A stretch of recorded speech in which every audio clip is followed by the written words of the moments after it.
the Elephants outlast the Silverbacks. Cote d'Ivoire 91, Uganda 80. Let me just talk about this. I mean, this game was pretty close. It was anyone's game, but when it came to when it mattered, especially in the fourth quarter, Cote d'Ivoire just pulled away with the win. And despite last-ditch efforts by the Ugandan side, they weren't able to deal with the scoring barrage that the Cote d'Ivoire side had, that the Elephants had. So, and it just went to show. It just showed you how the Cote d'Ivoire side were prepared and how they are set to, not only start the game strong, but also finish the game strong.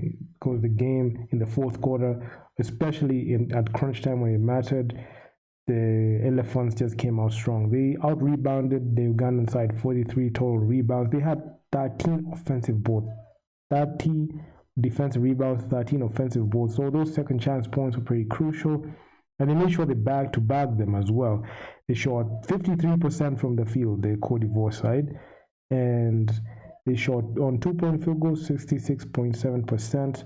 From the three ball. They weren't able to knock down the three ball pretty well. They shot 20% on the free throw line. It was not a good showing, especially from the line, but it was just enough to get the job done. So 60%. And looking at the way the overall game, the way they panned out, in steals, both teams were tied at 10 steals apiece.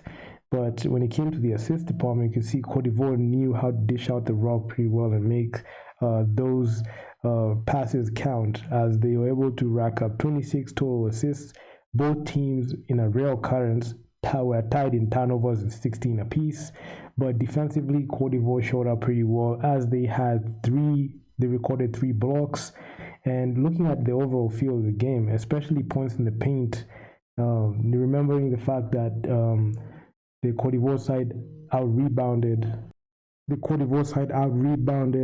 Uganda 43 rebounds to 32. That was like one of those things that when I saw that, I knew they led in points in the paint, as they were going inside, and they scored 60 points in the paint. I mean, this was actually crazy. 60 points generated inside the paint, and points from the bench. You can see Cote d'Ivoire just knew how to set up, and the bench depth was really the determining factor in winning this game, as the biggest lead was by Cote d'Ivoire. It was 14. The biggest scoring run, 11. The only 4 lead changes in this game. There was no lead change in the fourth quarter, and Cote d'Ivoire just led this game for 28 total minutes. And this game goes to show you, like, as much as you can see Uganda, they're coming up strong, and they're challenging, and they're just going against the grain. You could just see, like, the difference in class between Cote d'Ivoire and Uganda. You could see Cote d'Ivoire is a team that they made the AfroBasket finals. They lost to Tunisia, and it was a very close game. Actually, that game was decided by 3 points. It was 78-75. So you could see the level of class that Cote d'Ivoire have. This is a team that is a team that I can say is the most avoided team, because this team just comes in and shows you how to play basketball, and they know how to capitalize on your weaknesses. As we had a couple of players having very good scoring runs. You've got Alexander Antoine Poitres, 31 minutes played, 24 points on 76% shooting from the field. And he coupled it with 8 rebounds, 5 assists.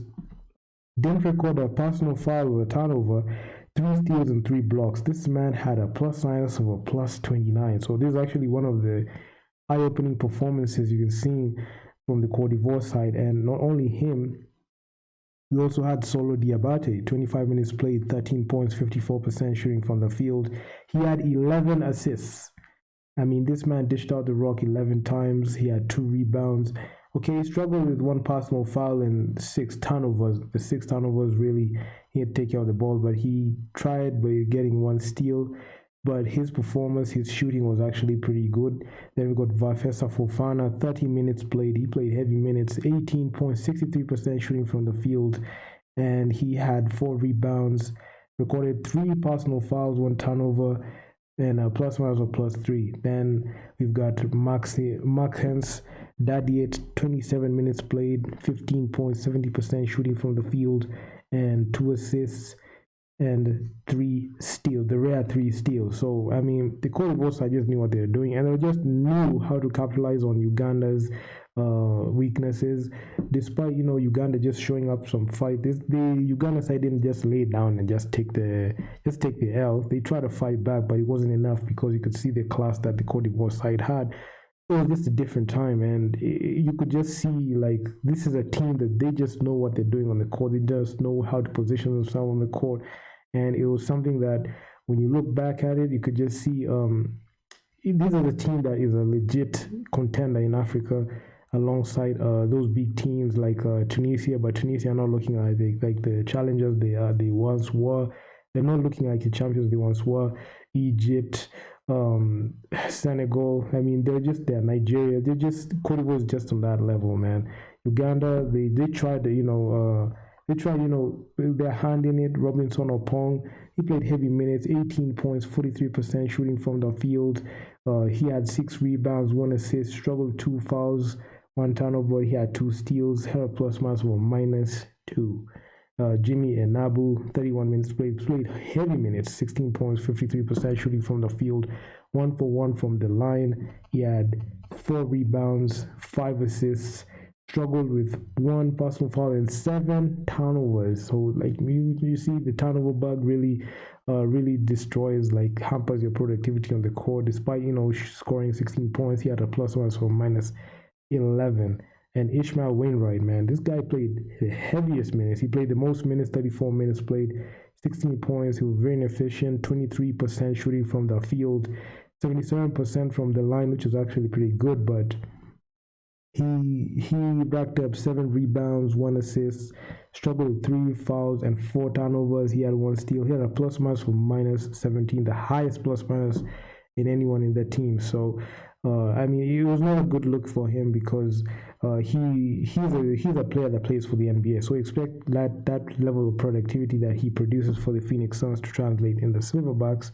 But unfortunately, the Silverbacks just fell to the Elephants, and Cote d'Ivoire just knew how to play this game. They just knew. They didn't want to switch up and play a game a different way. They just played the game the way they play, and the same way that they played is the same way that made them make the AfroBasket finals, which they eventually lost to Tunisia. But they're just challenging to get that redemption, and it's just a redemption tour for them. So that's a redemption or revenge tour, but we'll get to know that as the time progresses. So yeah, man, that's my take on it. So if you guys like the video, make sure to leave your feedback down in the comments on what you think about this game, what you think about the FIBA World Cup window. And make sure to subscribe to the channel, turn on the bell so that you can be notified when I make an upload, and smash that like button because it helps me out a ton. And I'm out. I'm gonna see you guys in the next upload.